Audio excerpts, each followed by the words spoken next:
We are, of course, building up to the Euros, getting underway in just 3 days' time, and we want to hear from you. Is there anything that could stop England going all the way? Are Scotland going to make it out of the group stages for the very first time? You can give us a call on 03717 223344. Throughout the show, we're going to be joined by our reporters out in Germany, as well as get the thoughts of the former Scotland midfielder Charlie Adam and ex-England skipper Stuart Pearce. One question we will be asking: is football coming home this summer?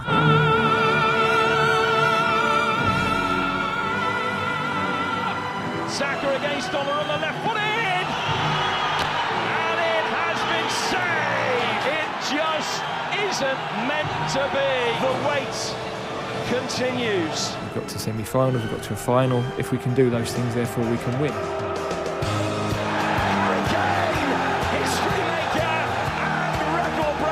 England may win in Germany, July the 14th. You know, with that attacking front six, England have got a chance. This squad that Gareth Southgate has picked has taken a lot of people by surprise. Of the 26-man squad that went to Qatar for England, 13 have not made this 23-man squad. It looks like if we get that back four right in front of the goalkeeper, we got a great chance of winning. We just need to get our hands on the trophy. We were 1 goal away from being European champions. You have to win. To be judged as a success, you have to win. There is a reality check. England humbled by Iceland. Everybody's saying, you know, we're going to walk to Germany and walk off with this trophy. It's going to be unbelievably hard. That Three Lions journey starts here. Sit back and let the history unfold. I've only got one thing left to say, and it's come on, England! Yep, Adrian certainly whipping us up ahead of this Euros starting, and England will look to end 58 years of her in Germany this summer as they look to win their first major trophy since the World Cup of 1966. They, of course, came close, as we all remember, in the last Euros, missing out on penalties in that final to Italy. So can they go one better? Joining us now, it is talkSPORT's England correspondent Faye Carruthers, who's live in Germany. How are you doing, Faye? Good morning, Faye.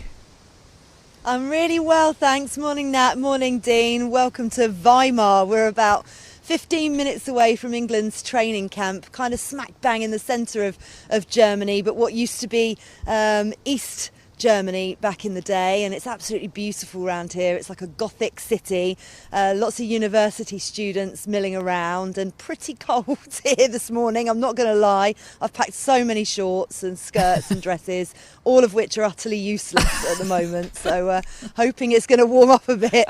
Fingers crossed. Faye, moving on to the actual first game and the result against Iceland, I actually think it does you good to get a result like that. Instead of papering over the cracks that are wrong, you get them ironed out before the first game starts. Do you think that's happened? Yeah, I mean, they had the weekend off, so they only flew over to Germany last night. They have their first training session today. We're going to see 90 minutes of it open in a stadium called Jena, which is about half an hour away, halfway to Leipzig in the east of Germany. But I think the words that Gareth Southgate used over and over, or the phrase, was it focuses the mind. He kept saying that in his press conference and to me in his post-match interview after the Iceland game, and it certainly does that. It sharpens things, doesn't it? They knew that they weren't up to scratch at all. Lots of different reasons for that, as you would expect. No one wants to get injured the eve before a tournament. You've also got players coming back into the side that haven't had that much football. It's not, any kind of friendly, particularly a warm-up game leading into a major tournament, doesn't ever have that kind of high intensity that we're used to seeing once we get to tournament stage. So lots of reasons for the performance, but I think there are big areas, particularly in the press, which was highlighted by Gareth Southgate and the players. It wasn't good enough out of possession, and they've got to improve on that. So they've got some really hard work to do on the training pitch over the next few days before we head to Gelsenkirchen. Yeah, that's good. That's actually what I was thinking, Faye. When they haven't got the ball and they're pressing and it wasn't correct, there were people pressing when others weren't. At least he's able to go on the training pitch now and say, right, let's get a plan. Cut the line off, cut the line out. The right back gets it. Cut the line off. Send him inside. You press from the left-hand side of him. You press from his left-hand side. We'll make the ball go backwards, and we're all organised. If you'd have won 4-0, he might not have gone over that. Yeah. Yeah, and that's pretty much what they were saying. What he used the phrase, it would paper over the cracks. and that's exactly what it would have done. So actually it highlighted the weaknesses that we have, which is really important, because we've got days on the training pitch, because their opening game against Serbia isn't until Sunday. It's only Tuesday today, so plenty of time to rectify that, and this will be the longest amount of time that he's had all of the group together. The 26 that he's actually selected, Jude Bellingham back within the side. So this is where the real hard work starts, and it'll be interesting to see, not that in an open training session, I know this is going to sound ridiculous, they're not going to do tactical formations in an open training session in front of some local Germans and the British media, because that wouldn't be sensible going into a tournament days before an opening game. But what we will start to see is how the players are moving. Some of the players that we know have been carrying knocks, that we know aren't fully fit. We'll see whether John Stones actually comes out and trains today, or whether he does an individual programme, and how he is, whether Lewis Dunk is back with the team, and of course Luke Shaw, who's so vital. And Gareth Southgate has said we're likely to see him for the second game, but a lot can happen in between that time. Faye, a lot of the papers this morning are obviously going in depth on perhaps that starting 11 against Serbia, and one of those that they've certainly picked out is that Trent Alexander-Arnold is going to be partnering Declan Rice in midfield.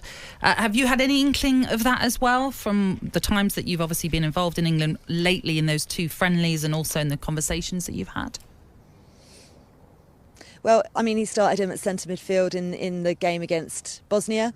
The first half, I didn't think England were particularly fluid.